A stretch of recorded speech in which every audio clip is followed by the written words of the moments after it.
You have been contacted by Imperial High Command to take part in a special assignment. Apparently, the Empire has run into a minor difficulty on a remote island and needs you to sort it out. Before you leave, you are told a little about the nature of your destination. The Empire has colonized a small remote island and has set up 2 forts there. You are then told that a mage at one of the forts has been murdered. It is your job to go to the island, uncover the murderer, and bring them to justice. After a few days journeying across land, you take a boat to Bluebird Island, the location of the murder. The island itself contains a high concentration of magical crystals and was previously inhabited by a small tribe of savages. The tribe had been completely extinct for centuries before the Empire settled the area, and now the only life present are the soldiers and magicians of the Imperial Army. As dawn rises, you land on the docks of Fort Orchid, a small Empire fort on the northern tip of the island. You should speak with the commanding officer here and get the exact details of your mission.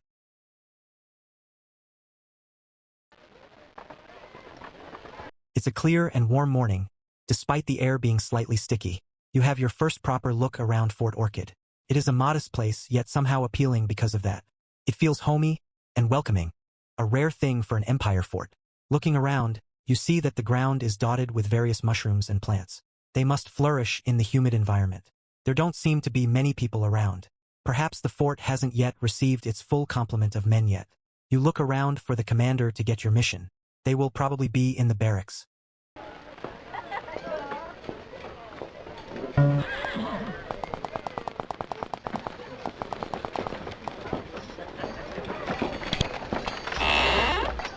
You enter the barracks. This single building is the combined sleeping and eating area for everyone stationed here. Despite this, it is kept in pristine condition. At the back of the building you see another door. Perhaps you will find the commander through there.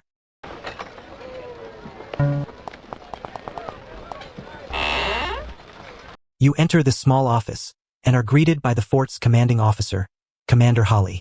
She is tall, imposing, and severely beautiful. She is also staring straight at you. So, you're finally here. Good. She sits down. Right, as you know, there has been a murder. It occurred down at Fort Bluebird. A mage was found with a dagger in the back. We've drafted you in to find out who it was. We realize that you need to scout around and such first, so I just want you to go down to Fort Bluebird and look around. Come back to me after nosing about, and we'll see if there are any avenues you should explore further. Oh, and there are some caves to the west. You should go there and speak to Stevens.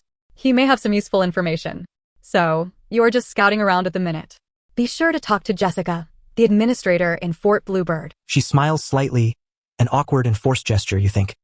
Good luck.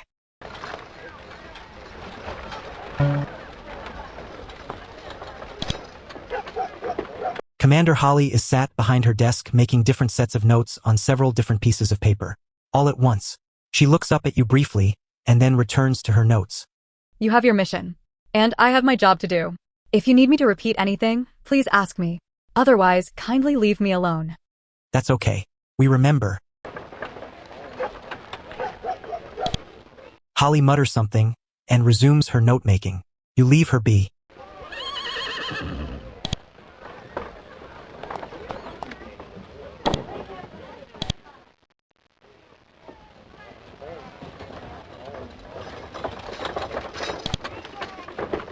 The soldier is in a state of slumber. He is still partially dressed, and his bow is lying on the floor next to him. He must have come off duty and just fallen onto his bed. Rather than wake him up and ask him questions, you leave him be.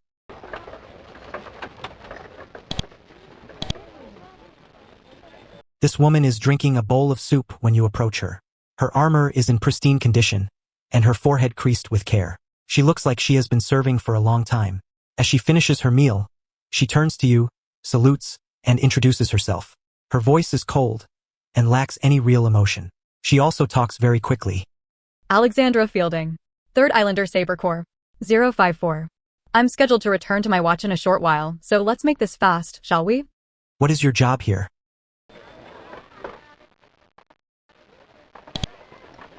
I am a soldier. I do the same thing as the other soldiers here. I go on watch duty. I sometimes get selected to patrol the island. I eat, I sleep, I drink, and occasionally use the toilet. Surely you don't wish to know more than that. Do you know anything about the murder? Alexandra's answer is short and to the point. No, I don't deal in rumors. Anything else? Well, thanks for your time. No problem. Goodbye. She turns away and begins clearing away her table.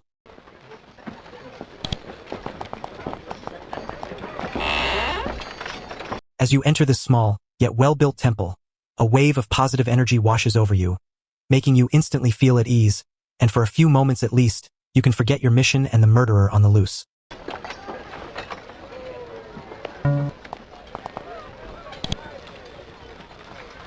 This young man is sat in quiet contemplation, head bowed and eyes closed. Faint lines of concentration are visible on his forehead. Despite your trying to speak to him, he shows no sign of even realizing you're there. What do you want to do? Try and get his attention. You try everything to gain the soldier's attention, short of screaming at him, and jabbing him in the face with your finger, all to no avail. Shout, "Hey you, pay attention."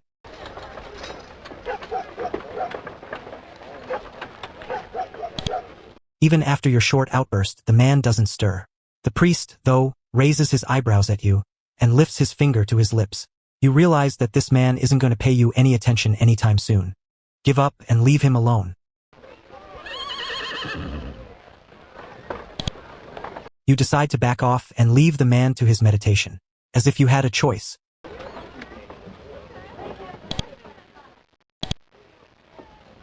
This middle-aged man walks around with an air of grace and collectiveness that is rare by anybody's standards. He is wearing the traditional garb of a priest, and a large ankh hangs from around his neck. When he spots you approaching, he quickly bows and offers his hand to you. Welcome. I am Father Mar, protector of the shrine here in Fort Orchid. Come, speak with me. What's with that guy? Point at the meditating soldier.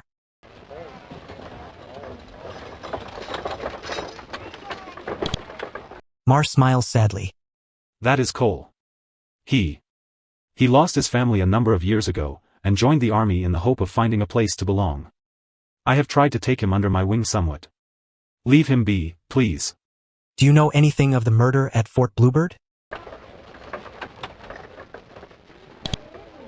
Mar looks troubled for a moment, and looks away at the altar. Then, after a few seconds, he turns to you again. I know little of the facts, save that a young mage called Sean was murdered. I do have a feeling, though, that not all is as it seems. This island is strange. There is a high magic concentration here, and I fear that it is clouding my judgment. I cannot tell you who the murderer is, or why he, or she, committed such an act. I am sorry. What do you do around here? Well, I am in charge of this humble temple. I also offer spiritual guidance to the soldiers here, and offer the occasional healing to any wounded soldiers here. I am also allowed to teach some of the simpler spells to students. Is there anything in particular you would like? Could you teach us some spells, please?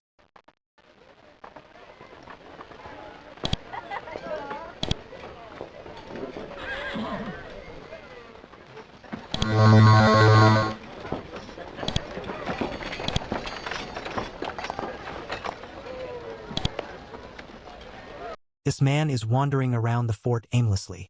He is far older than most of the other people stationed here. You wonder why the Empire keeps him around. When you get close to him, he begins speaking to you. Ah, more young uns. I'm Cross, pleased to meet ya. How can I help? What do you do around here?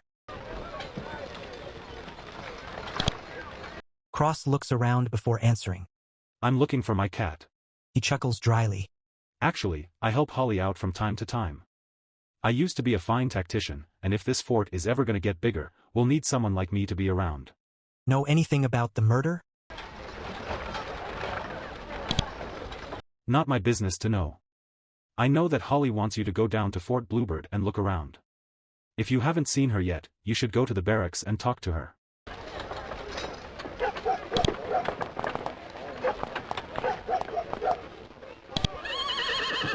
This small dog comes leaping over to you, and proceeds to jump up at you, sniffing your armor and weapons. You eventually manage to fend him off, and he playfully skips away.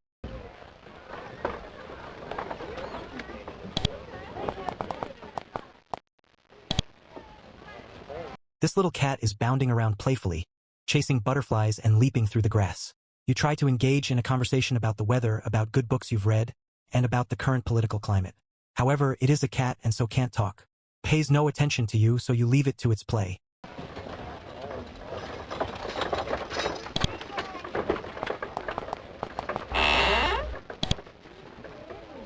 This bent and wizened old lady is pottering about this small wooden building wearily, collecting samples of herbs and checking references in books from the shelves. When you enter, she turns and peers at you, and then carries on with her work. Finally, after placing several sprigs of something and a dash of something else into the cauldron in the center of the room, she speaks to you. Welcome. I'm Rosalind, Fort Orchid Sage, and potion maker for Bluebird Island. And that's it, I think. What can I do for you then? Know who the murderer at Fort Bluebird might be?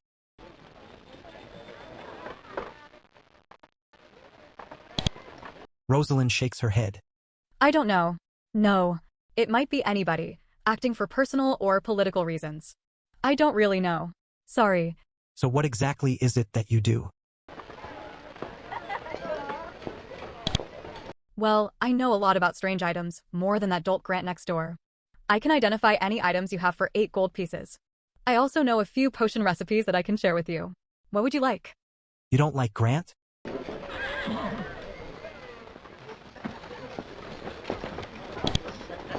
Rosalind turns her nose up.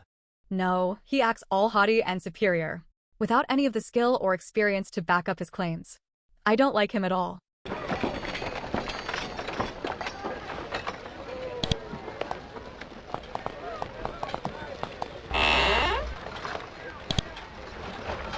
You enter a large dusty room, filled with lockers and tables heaving with miscellany. This must be the supply depot for goods entering the island, and where the troops are outfitted. You look around, and spot a shrewish-looking man sat at a desk, scribbling away. That must be the quartermaster.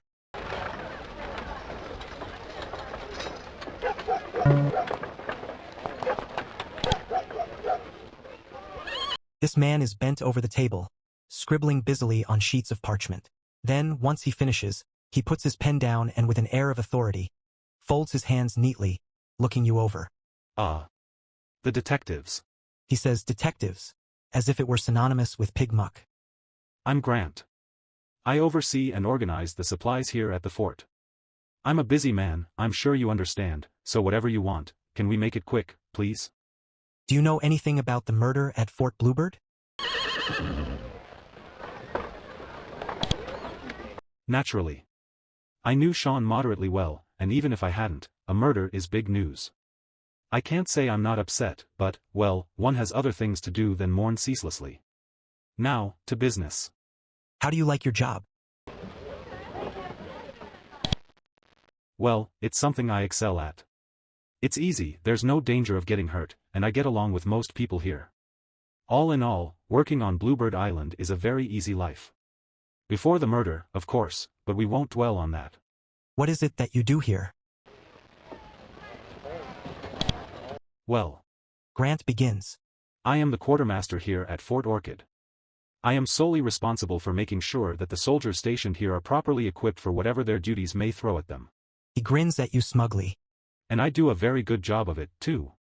I also provide mundane items for the upkeep of the fort, and may have something to interest you. Ask if you need something. I'm sure I can provide anything you desire. Let's trade.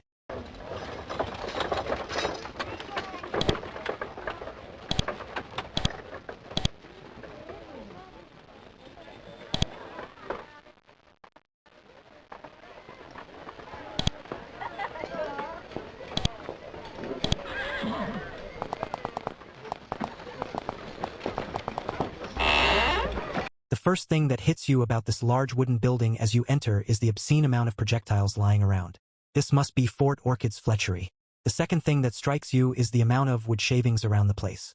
You can already feel your nose tickling.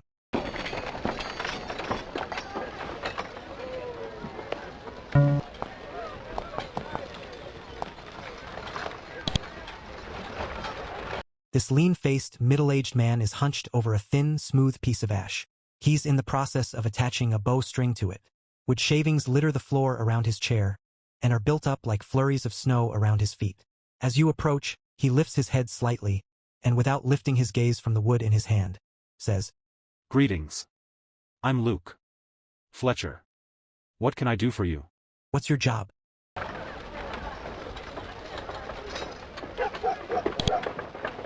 Luke tilts his head slightly and looks at you blankly. Then he lifts the bow he is holding and waves around the room using his other hand. After a moment, he decides he should make it completely clear. I produce and repair archery equipment for the soldiers stationed here, and for the soldiers who are yet to arrive. Is there much call for arrows and such? Luke shrugs. I don't know. I get told to make them, so I do. It's not my job to question the orders of others. Heaven knows what that could do to my career. He chuckles dryly. And my life. What makes you think you'll be killed? Luke looks up at you, as if deciding whether or not he can trust you. Eventually, he begins speaking. The murder. I think that it might have been someone acting on behalf of the Empire. Sean was always saying something about the tyranny of the Empire. He had a relative thrown into Avernum once. Look, I'm all for the Empire. I wouldn't be in the army if I wasn't. But sometimes, accidents can happen. Now, you want something? I have another question.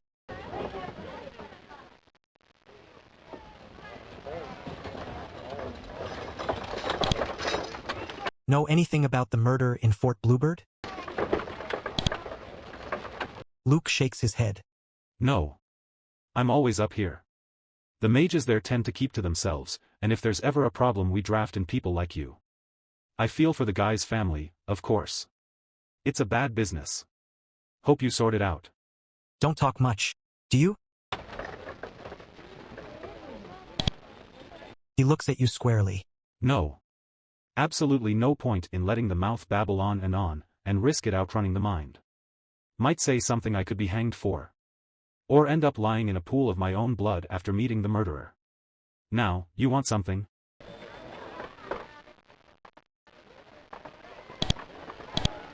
Luke is busy preparing another bow when you return. The skill and speed with which his fingers move is breathtaking.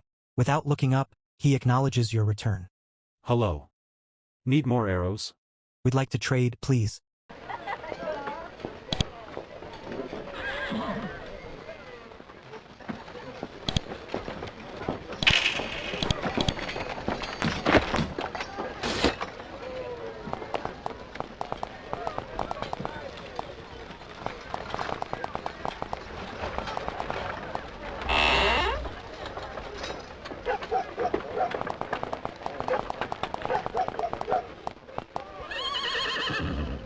This little dog is napping peacefully beside his master. When you get closer, he opens an eye slightly, looks you over, and then closes it again. He doesn't seem inclined to give you any more attention.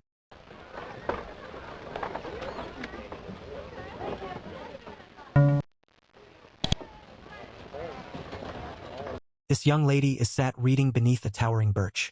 As you approach, your shadow falls over her, and she looks up with a frown, laying the book down on the grass beside her. She asks sniffily, her eyebrows arching.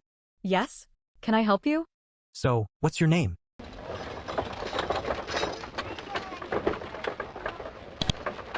Sandra. I have ranks and numbers and other such military nonsense, but since I'm off duty, I won't spew them out. Now, can I actually help you? What are you reading?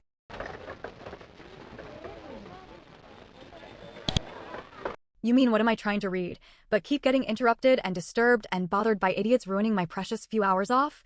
It's a book. A good one. Take a hint and leave me alone, huh? For a moment, you could swear that Sandra half smiles. But then it's gone, only to be replaced by a scornful frown. Know anything about the murder at Fort Bluebird? Sandra sighs. Yes, everyone knows about how Sean was killed. Stabbed. In the back. As for who or why, well, I have no idea. Nobody does. You think you were brought here for a holiday? Sorry to disturb you. Leave her alone.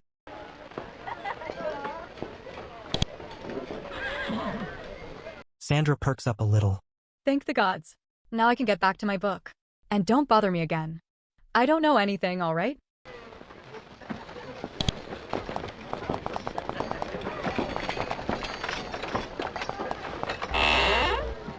As you enter this large smithy, you are taken aback by the amazing amount of heat in here. Despite the door being thrown wide open and several paneless windows set into the walls, the temperature is formidable. Through the hazy air, you see two blacksmiths working hard at huge anvils. From this angle, they both look identical. Must be a trick of the light.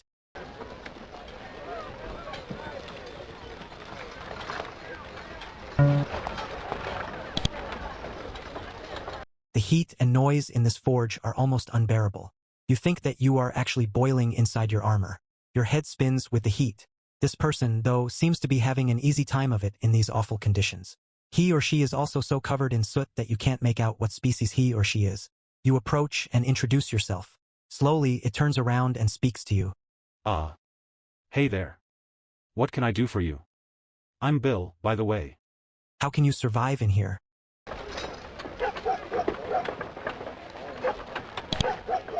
Oh, quite simple really. I got used to it. Had to, if I wanted to be a smith. Which I did. Only thing I was ever good at. You'll get used to it after a couple of hours in here, I'm sure.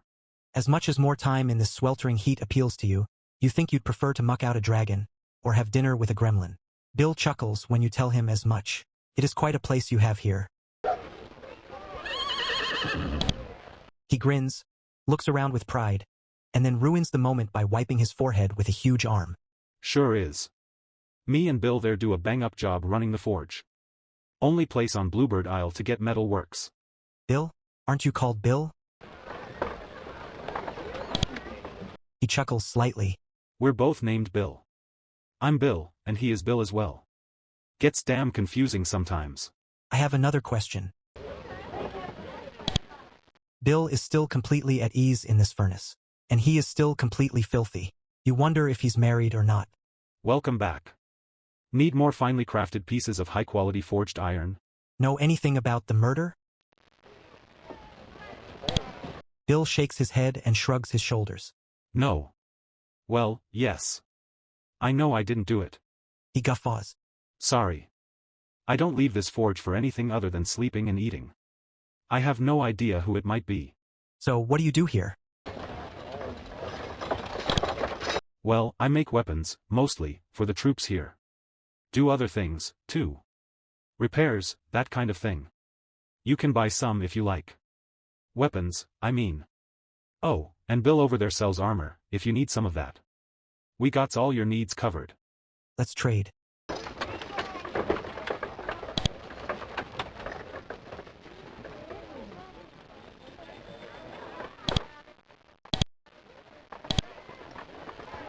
The heat and noise in this forge are almost unbearable. Your head spins with the heat, and you swear that your weapons are melting. This person, though, seems to be having an easy time of it in these awful conditions. In fact, he or she's whistling. He or she is also covered in so much soot that you can't make out what species he or she is. You approach and introduce yourself. The person turns to you enthusiastically and offers his hand. You politely decline to take it. Hello there. I'm Bill, pleased to meet ya. Do you not find it too hot in here?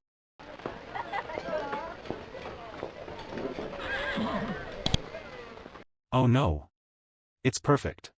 He places extra emphasis on the word, perfect. Nice and toasty. In fact, I'd say this kind of heat is my favorite of all temperatures. I never quite feel right unless I'm covered in soot and sweat. It's quite a place you have here. He grins, wiping his forehead while nodding enthusiastically. It sure is, huh? Me and Bill have a great forge there. She's beautiful. If I didn't have to use the bathroom or sleep, I don't think I'd ever leave this place. Know anything about the murder? Bill shakes his head and scratches his chin thoughtfully, making it even more filthy. No. Sorry, I don't hear much from the outside world, and if I did, I wouldn't remember it. I have no idea who it might be. Bill might, though. You should ask him. So what do you do here? I make armor, mostly. I repair things, too, and shoe the few horses that are around. Do other things, too. You can buy some armor if you like. Oh, and Bill over there sells weapons, if you need some of those. We got all your needs covered. Let's trade.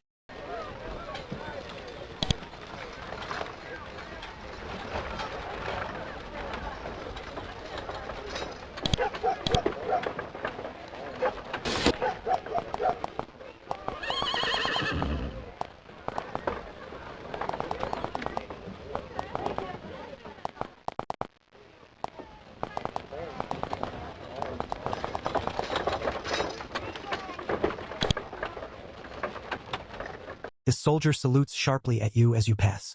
You briefly make conversation, but learn nothing interesting.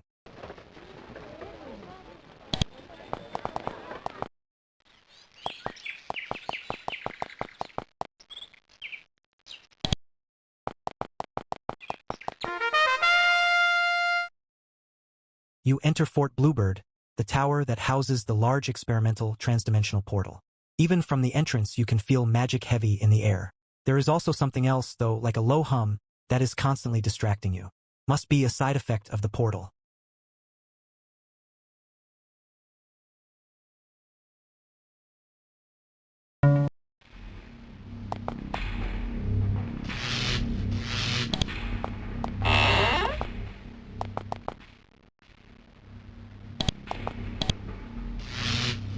As you approach the soldier, he turns to face you and grunts.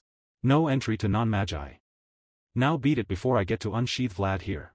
He pats his sword in a menacing way. You decide not to try and go past him.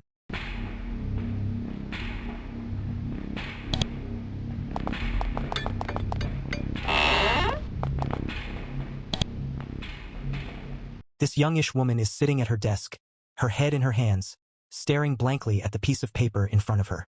As you come in, she starts slightly and frowns. Yes? What do you want? Can't you see I'm busy? Say what you're here to say, and then get out. What's your name? I'm Magus Jessica, Magical Administrator of Fort Bluebird.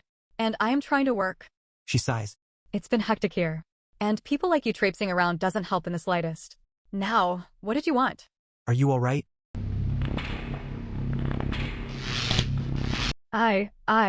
Yes, I'm fine. Just concerned. There's a murderer among us after all. Now leave me to work.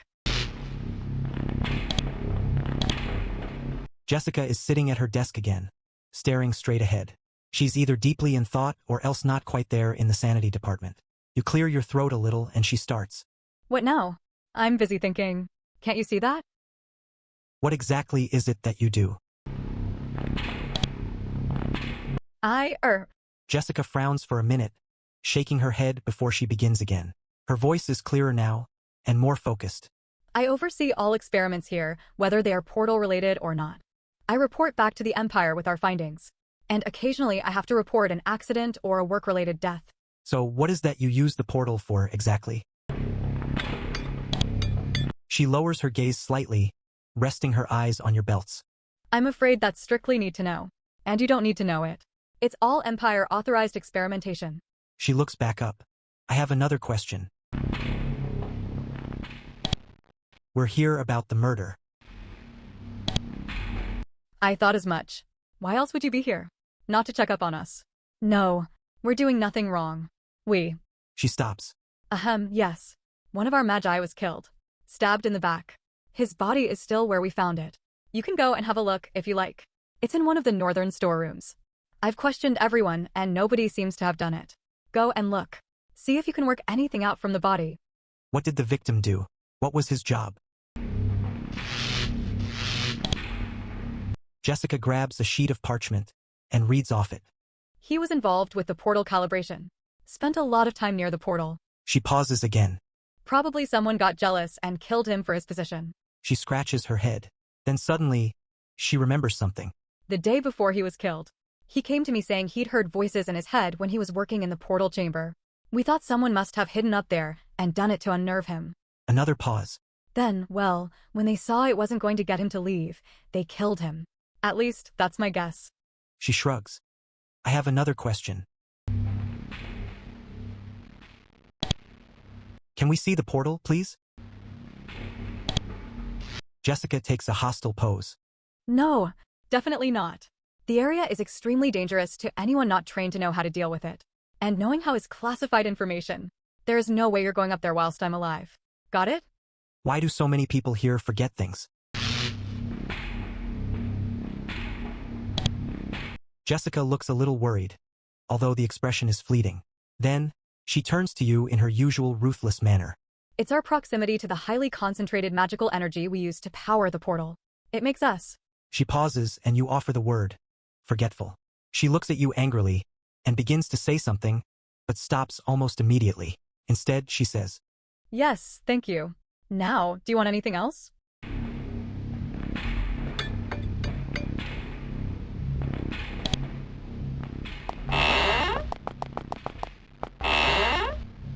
As you step on the rune, glowing green tendrils wrap themselves around you, seemingly searching for something. Unfortunately, they don't find what they are looking for and create a barrier in front of you. You won't be able to go on this way.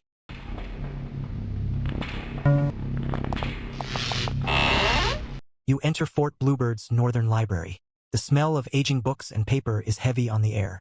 Looking around, your sense of greed kicks in, and you imagine the power these shelves might contain. You grab the first book off the nearest shelf, and are dismayed to see that it is a work of fiction. If there are any spell books here, you'll have to search hard for them.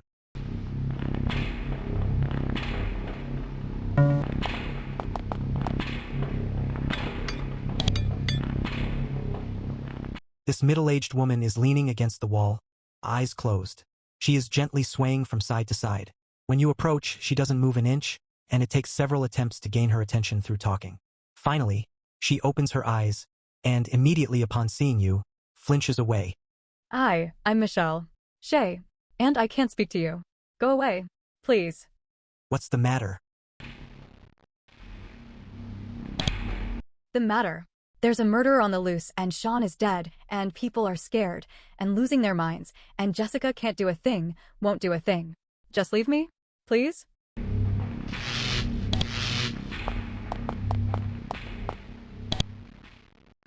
This young mage is busy looking for a book. When you get close, she turns and looks at you vacantly. Presently, she seems to realize you're saying something, and she shakes her head, making her long brown hair fall around her face. Then she smiles, a warm, friendly smile. Sorry about that. Don't know what came over me. Must be tired or something. I'm Rita.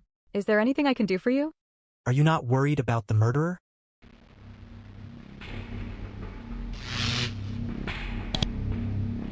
Rita looks across at you. Then, she lowers her gaze and stares at the ground. Finally, she speaks. Well, I mean, it could be anybody. I'm worried. I've not been remembering things lately, and... She pauses for a minute, trying to recapture her train of thought. And it might even be me. I haven't found any blood on my clothes, but I could be doing it. And I'm scared. Suddenly, Rita looks up at you and frowns. Hey, who are you? We just met. Tell Rita who you are again. Rita frowns, looking worried. We just met? Oh, well, hello. I'm afraid I'm busy trying to. I have something that needs doing. See you soon. She turns away. Rita is busy combing through the shelves, trying, in vain, to find a book. Every now and again, she freezes, hand in air, and stares blankly at nothing. Then, she shakes her head and carries on with her search. What are you looking for? Rita looks at you, then at the shelf, then back at you. She tilts her head slightly to the left, then bites her bottom lip. It was a book about teleportation, I think. She looks a bit worried, then notices a crumpled bit of paper in her hand. She reads it and grins. I'm looking for teleportation manifolds and you. I have a memory like a sieve lately. Are you okay? I'm fine. Just under a lot of pressure. Makes me get forgetful. Makes me forget things. You know how it is, what with. She freezes and stares over your shoulder. Then, just as suddenly, she turns back to you. What was I saying? Seems that everybody here is forgetting things. Know anything about the murder? The murder? There was a... Oh, Sean. Oh no, I don't know anything about it. Everybody's talking about it, we all wonder. I don't know who did it. Sorry. She looks at you worriedly and turns back to the shelf.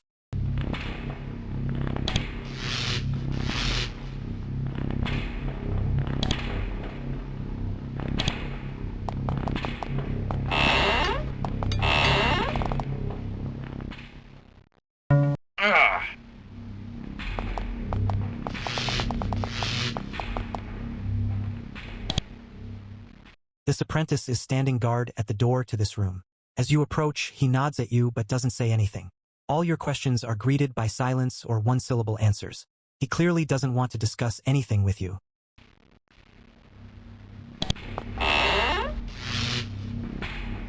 As you enter the storeroom, you are instantly hit by the smell of rotting flesh. Looking around, you soon see why. What can only be a dead body is lying on the floor surrounded by a pool of blood. This must be where the killing took place. Maybe there are some clues as to who the murderer might be near the corpse.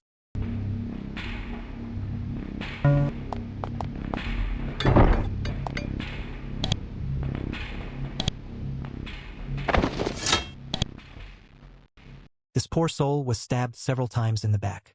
He must have been looking for something in the storeroom and was attacked from behind. Holding your nose, you search him for any clues as to who his attacker might have been. Alas, you find nothing incriminating on his person or on the ground around him. You aren't going to find anything here. You should go back and tell Jessica.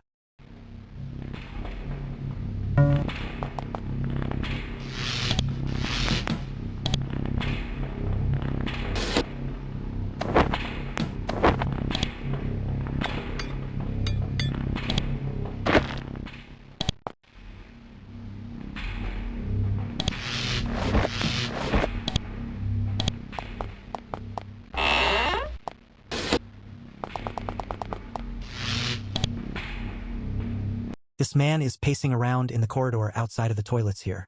When you approach, he half turns to see you, turns back around, and continues pacing. I'm Howie. He says without looking. I'm He pauses for a minute. I'm waiting for the toilet. The gents are always full this time of day. So, what do you do when you're not waiting to relieve yourself? Howie grins. I don't always need to go. I usually work in the portal room. Oh, I shouldn't say anything more about. He freezes again, a common occurrence in this place. Do ya know how long I've been waiting here? He shakes his head in disbelief. How long have you been waiting? Howie grins at you. Let me tell you. He says. I'm sure I'll be retired by the time I finally get in. He grins briefly. Of course, I might just have to use the ladies, if push comes to shove. I have another question. Know anything about the murder? Howie frowns, then shakes his head, then frowns again. Finally, he speaks. Oh, Sean. No. We spoke a little. He mostly kept to himself. Last thing we spoke about was him telling Jessica that something was wrong with the portal. Well, by then. Yeah, bye. He continues pacing around, trying not to think about how much he needs the toilet.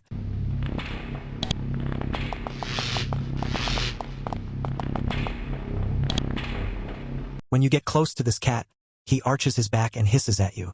It seems the dementia that is affecting the people here is also affecting their pets.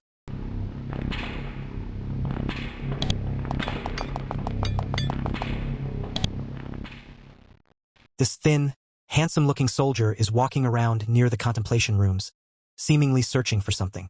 As you approach, he calls for you to stop. That's close enough. Can't be too sure these days. I'm Roberts, and you're strangers. What are you doing here? What do you mean you can't be too sure?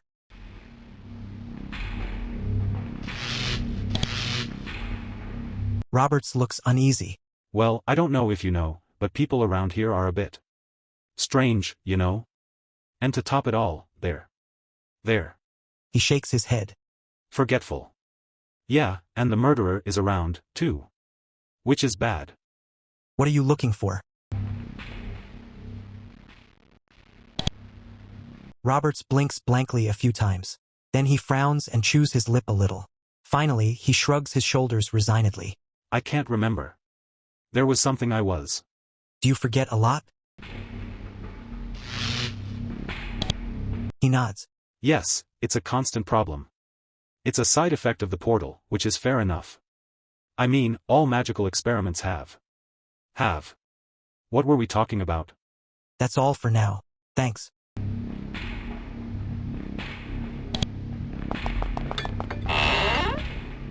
This empty meditation room is decorated to look like the outdoors. A bright light shines down from a magically enhanced ceiling, which has been made to look like the sky. Limitless and deep, deep blue. The grass is soft underfoot, the air sweet. You instantly feel at ease in here, and take a moment to relax.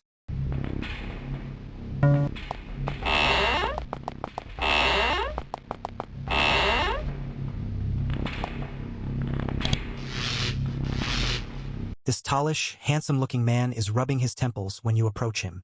He looks tired, as if he's been working overtime on his overtime. When you approach, he reaches down into his robes and grabs the hilt of his sword. He screams in a strangled, high-pitched voice at you, an unnerving gleam in his eye. Duh. Don't come any closer. I'm warning you. I'll strike you. He pulls his sword. Leave me be. Leave me be. Draw your weapon and defend yourself.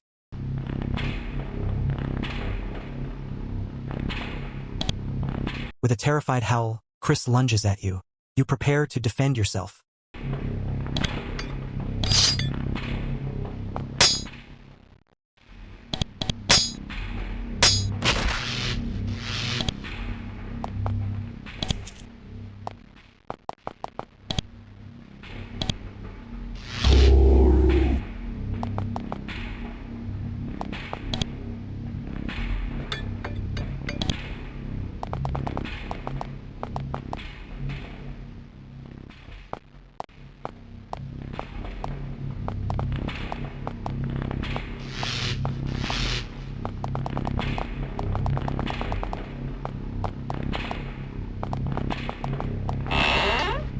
No magical fort in the Empire is complete without the obligatory laboratory, and Fort Bluebird is no exception. As you enter, you are taken aback by the smell of ozone and the staggering amount of paper on the shelves. You also spot a pit, heavily splattered in blood, set into the ground. There doesn't seem to be much happening in here. Only one researcher is present at the moment.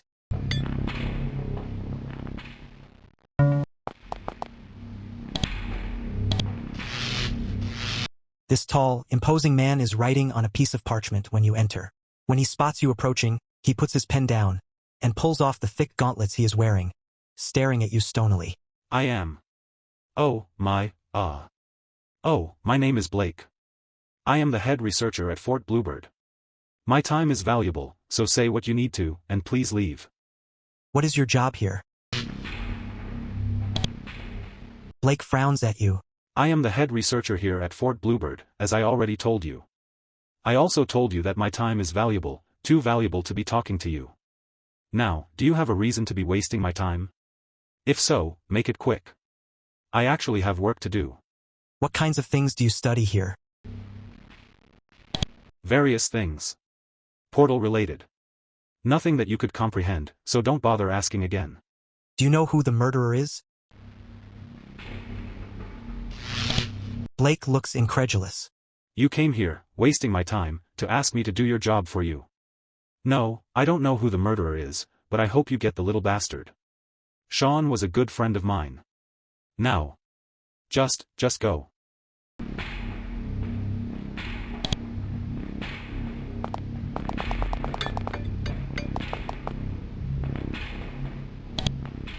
This mage is wandering around, aimlessly. As you approach, he nods at you but doesn't say anything.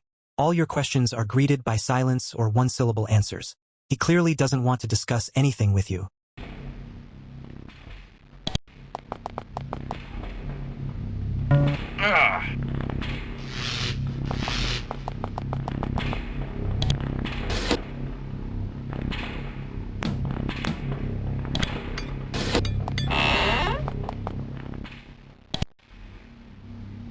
This young lady is currently huddled up in a corner of this room.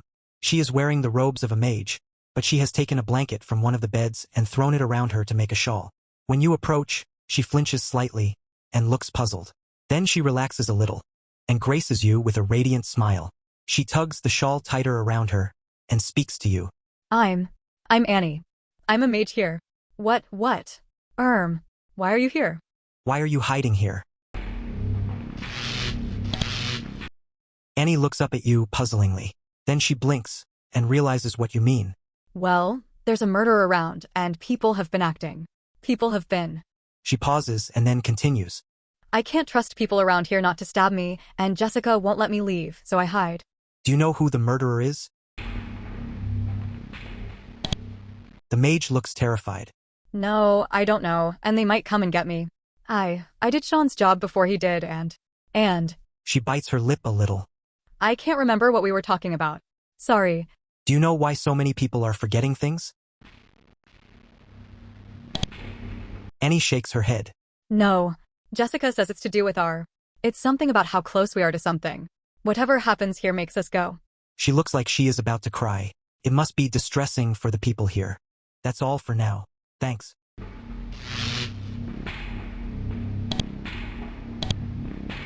This little cat is bouncing around playfully. When you approach, it purrs and rubs itself along your legs. Then it bounds off, presumably to hunt mice or play or whatever it is cats do.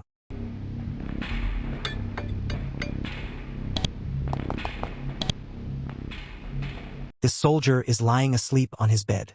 Well, you think he's asleep. He's still wearing his armor and his sword is still in his sheath by his side. It's as if he just collapsed here. You check for a pulse and fortunately you find one. He must just have been very, very tired. You leave him be.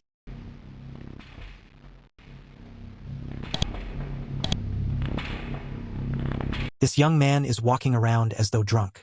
He stumbles a lot, and, when he notices you, stares at you through dazed eyes. Then, he mutters something about patrols and goes about his walking.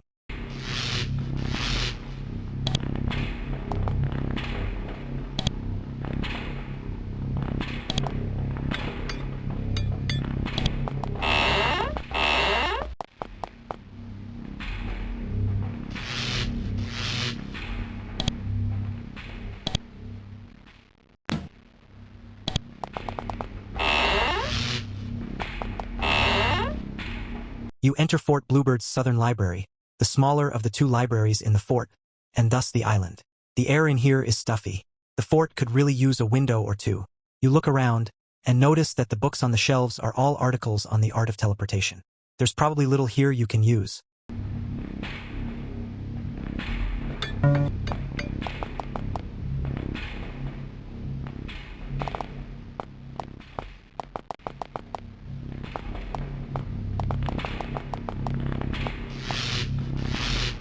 This bookshelf, like all the others in the room, is filled with thick tomes on the subject of teleportation. However, on further inspection, you also find a scroll tube wedged in at one end.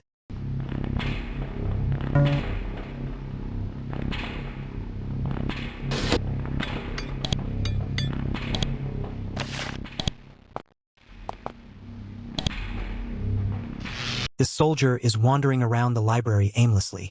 When he sees you, he shakes his head and steps away. I'm, Dillion. And I can't. I'm not. I can't stay and chat. Sorry.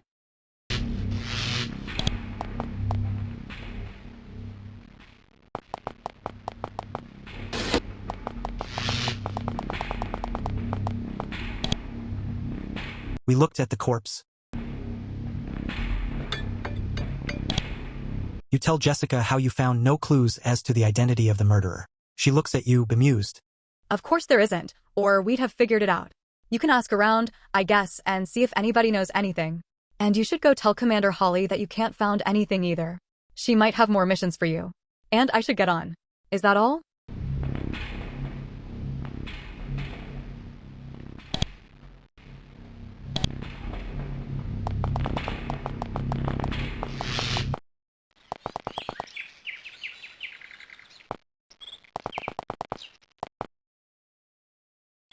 You come across a small area of land that is filled with boulders and fragments of rotten wood.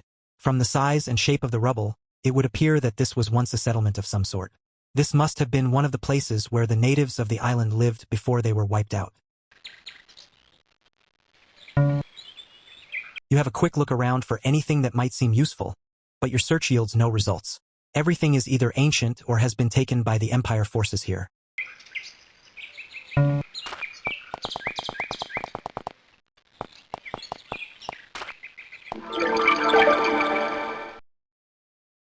As you enter this cavern, your breath catches in your throat. It is stunningly beautiful. Crystal formations line the floor and ceiling, emitting a soft blue light. The walls glow a dull, pulsating blue, and everything you see glitters brilliantly. As well as this, large mushrooms dot the cavern floor, somehow altered and enhanced by the magical properties of the cave. Looking around, you see the prints of heavy boots in the dust. The Empire forces here must already have explored the area. The whole cavern must be amazingly valuable to the work here on the island. Even from the entrance you can feel the high concentration of magical energy in the air. It is probably from here that the crystals used in the portal experiments originate. However, highly concentrated magic such as the stuff the crystal formations are spewing out can be very dangerous, which might go towards explaining the lack of any major human presence, excluding you of course.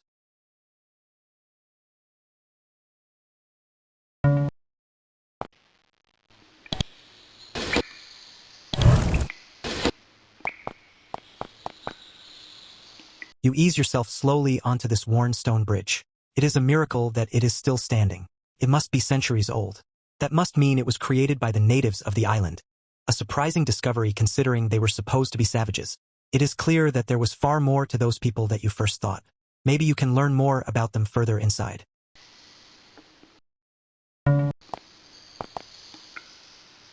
The cave here descends into a swampy mess. Large puddles of murky water line the floor. Some water must have leaked from above and created a reeking grotto of fungi and mold.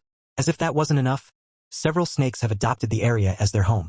If you turn back now, they probably won't attack you, but if you continue any further they look ready to defend their home.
There is a huge pit worn into the floor here.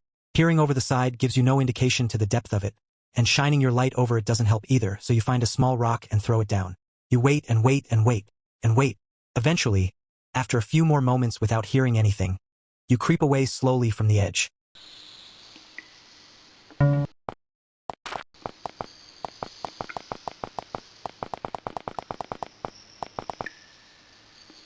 The cave continues to stretch further underground here, heading roughly towards the east. However, a series of cavequakes and rock falls have left the galley impassable. Something ahead catches your eye. There is something coming out of the wall just in front of you. You pause, terrified, and watch the apparition.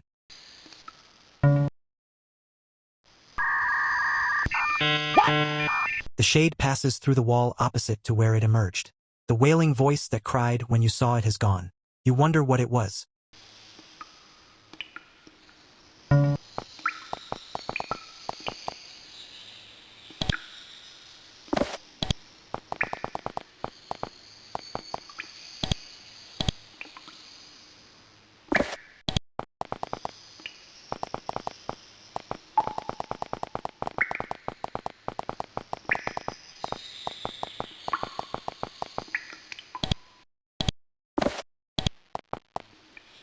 The bridge here has been smashed in half by a falling piece of rock, rendering it completely uncrossable.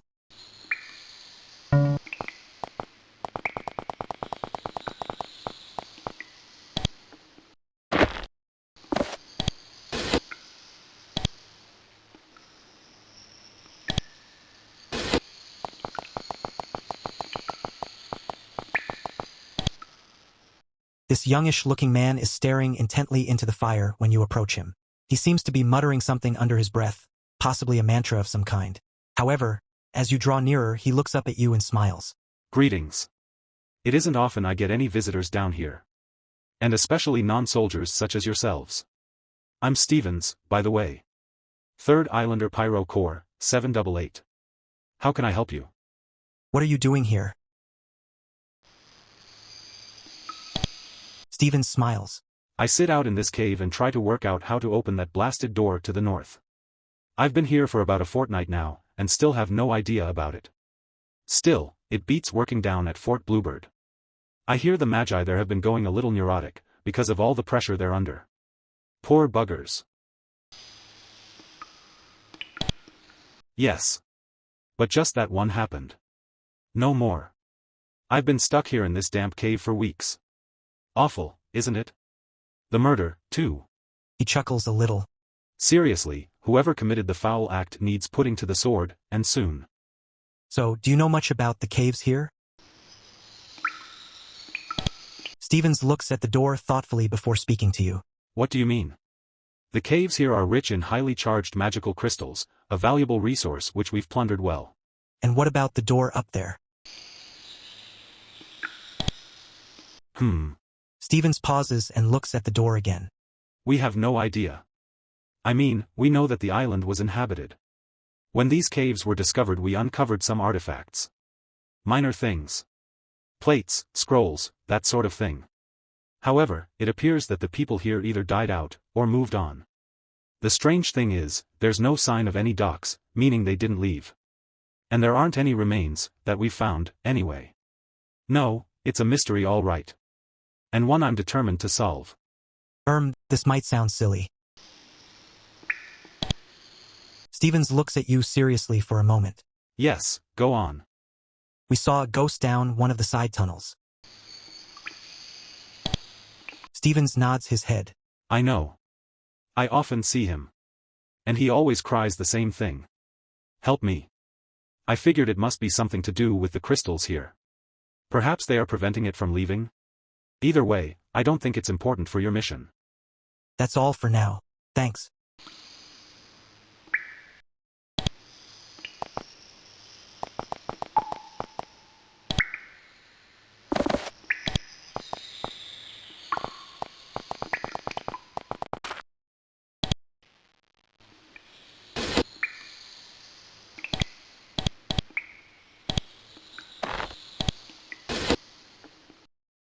The cave here comes to a dead end. A solid stone wall has been built across the gallery. Judging from the architecture and its general appearance, it must have been here for centuries. A large stone door stands in the middle of the wall, stretching up over 10 feet. You search every nook and cranny, but don't find any way to open it. Pushing it yields no results either. Whatever lies behind it, you're not going to find out soon.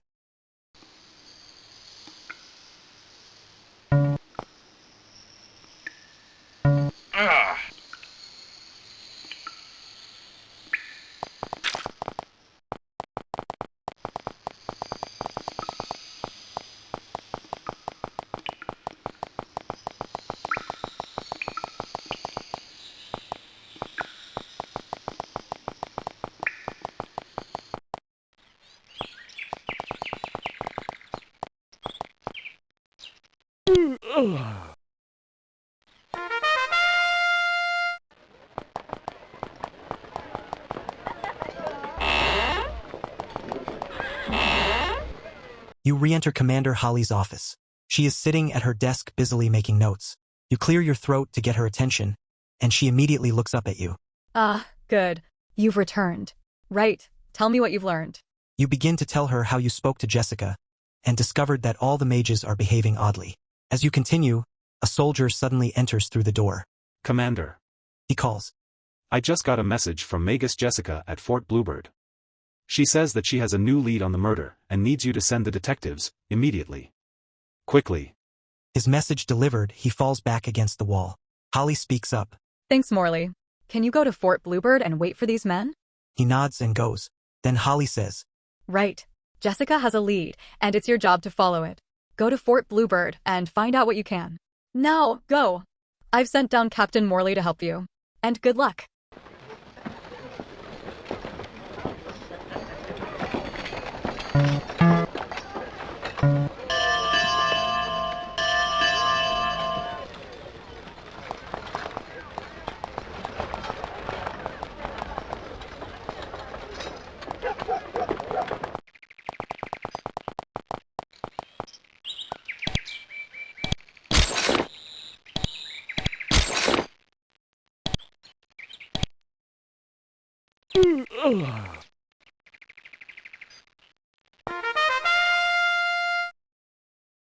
You return to Fort Bluebird. Everything is deathly silent, except for a humming sound. The sound is more pronounced than before, and is stopping you from concentrating. Just as you wonder what could be causing it, you see Captain Morley, the man who interrupted your meeting with Commander Holly, up ahead.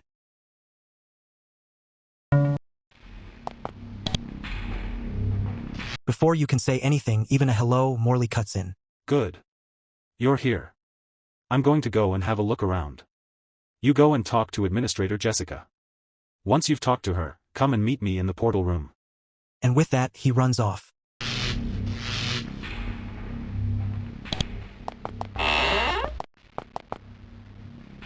As you approach Jessica's office, you notice that her doors are open. That alone isn't unusual. However, you can hear her faintly muttering things to herself and banging drawers. You wonder if she's all right.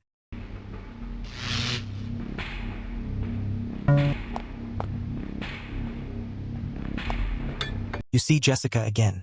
Whilst before she was merely snappy with you, she clearly isn't happy to see you now. As soon as she sets eyes on you, she screams out in a strange, strangled voice. You won't be allowed to stop me. I will be free. Let me be free. Please. I'll kill you. You won't get me.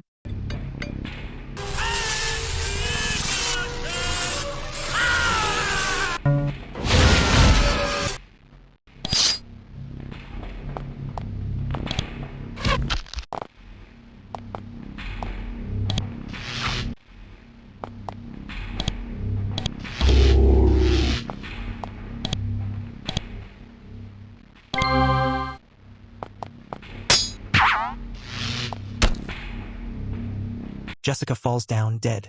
As she does, a small silver key falls from her robes. You quickly bend down and get it. It may come in handy.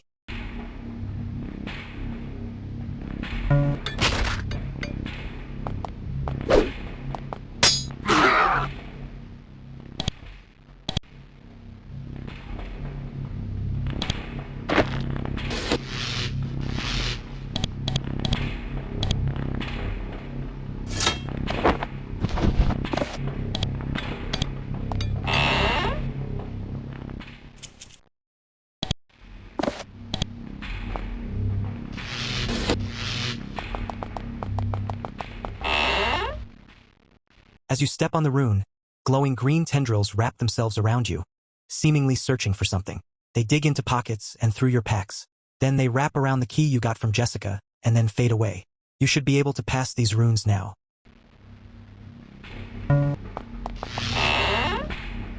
This damp, chilly room is home to tons and tons of magical tomes. There are bookshelf after bookshelf of exciting treatises and theories, and two very inviting tomes laying open straight ahead. It was no wonder that this room was guarded so well. You sit down in front of the large tome. It is a spell book, detailing various rituals. You flick through in the hope of finding something useful. Your work pays off. At the end, you find a section on casting the spell light with more efficiency.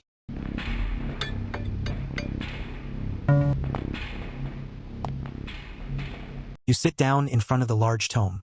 It is a spell book, detailing various rituals. You flick through in the hope of finding something useful. Your work pays off.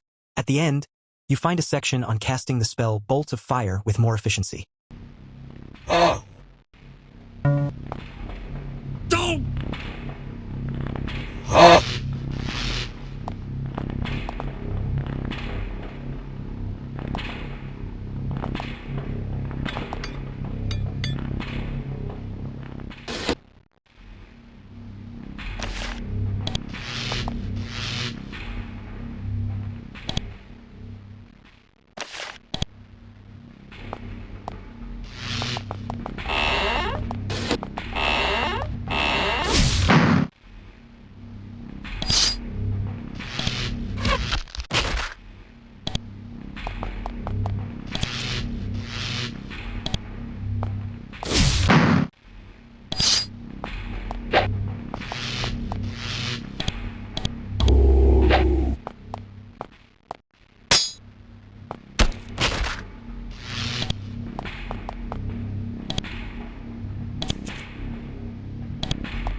This small storeroom contains valuable supplies that are to be used in case of an emergency.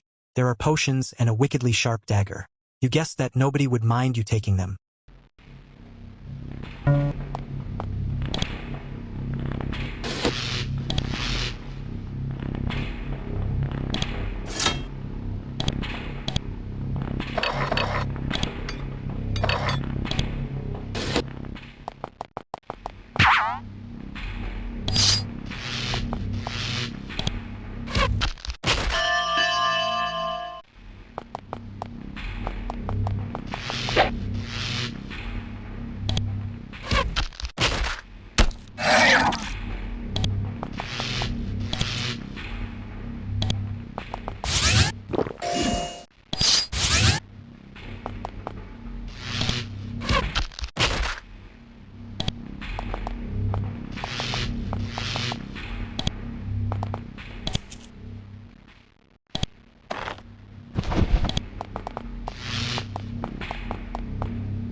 This soldier is lying asleep on his bed.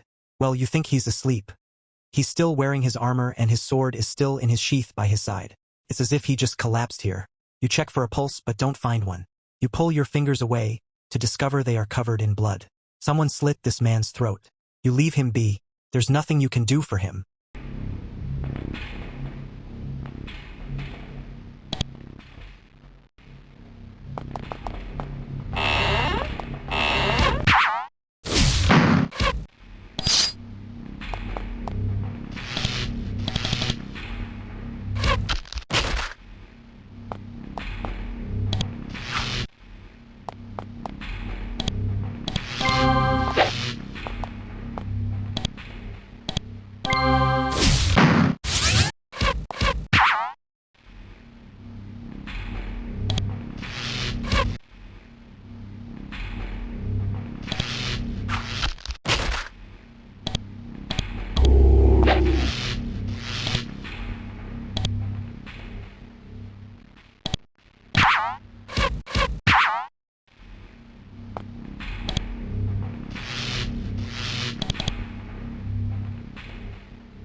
This corpse is the remains of the huge soldier that was standing guard last time you were here.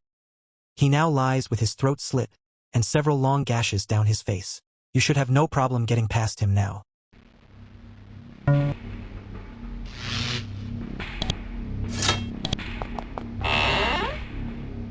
You enter the portal room. There is nobody around, yet you can faintly hear whispering coming from all around you. As you take another step in, the huge portal in front of you grabs your attention. It is changing color. As you look closer, you notice that it isn't just that. Something is coming through it. Standing before you is the shade of a young child. He glows softly and looks at you. Then he holds his hands out and begins talking to you. Oh, you have come. I am sorry for what I've done. I know it was bad, but I had to be free. If you will, let me explain. I'm sure you'll understand. What do you say? Suddenly, Morley bursts into the room. Ah, you got here before. He starts. Then he sees the shade and immediately draws his sword. Then he turns to you. What are you waiting for? Let's attack it. No, wait. Give me a second.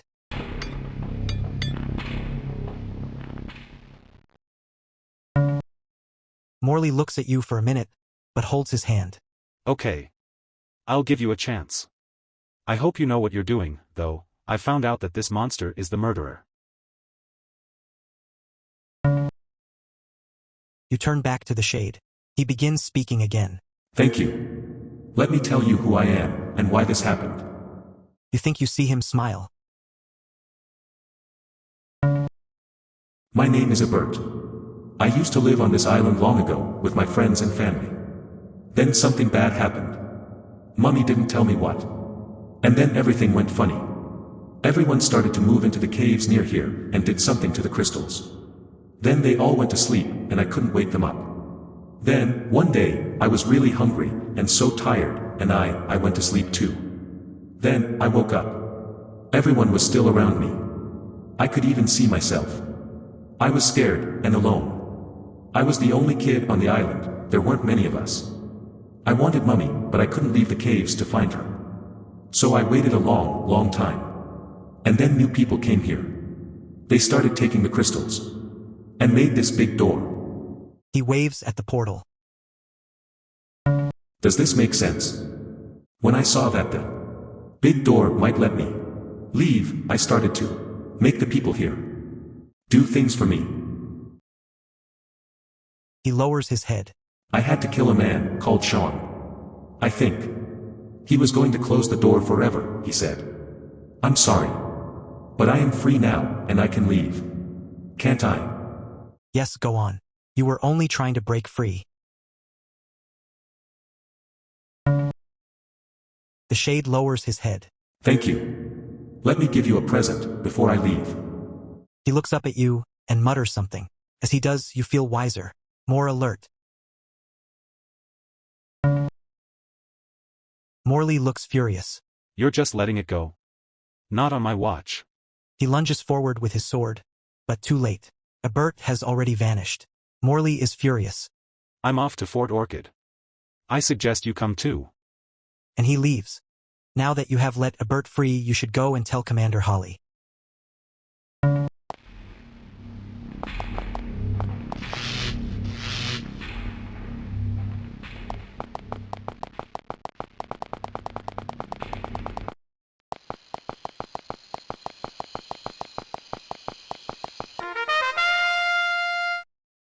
You arrive back in Fort Orchid.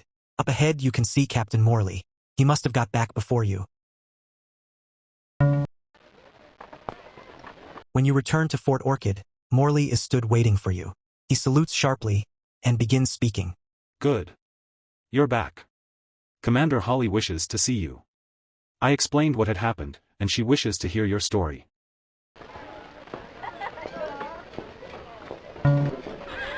Then he salutes again and marches out of the fort.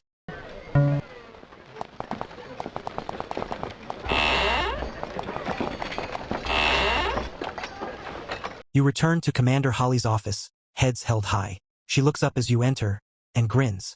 You've completed your mission then? You answer in the affirmative. and tell her how a trapped shade was warping the minds of the Magi at Fort Bluebird to try and get them to release it. You tell her how you removed it. She listens and finally applauds at the end. Well done. I'm sure you'll be rewarded handsomely for this. Now, you are free to explore the fort, but not the island. We've locked the area down till we can combat the magic the shade left behind. So, good work. Now, I must get on.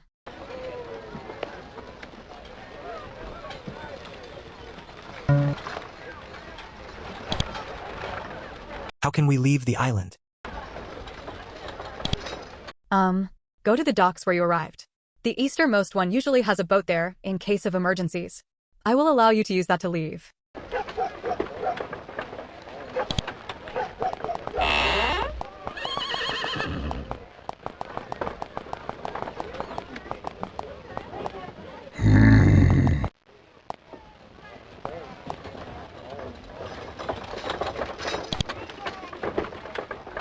This is mine now.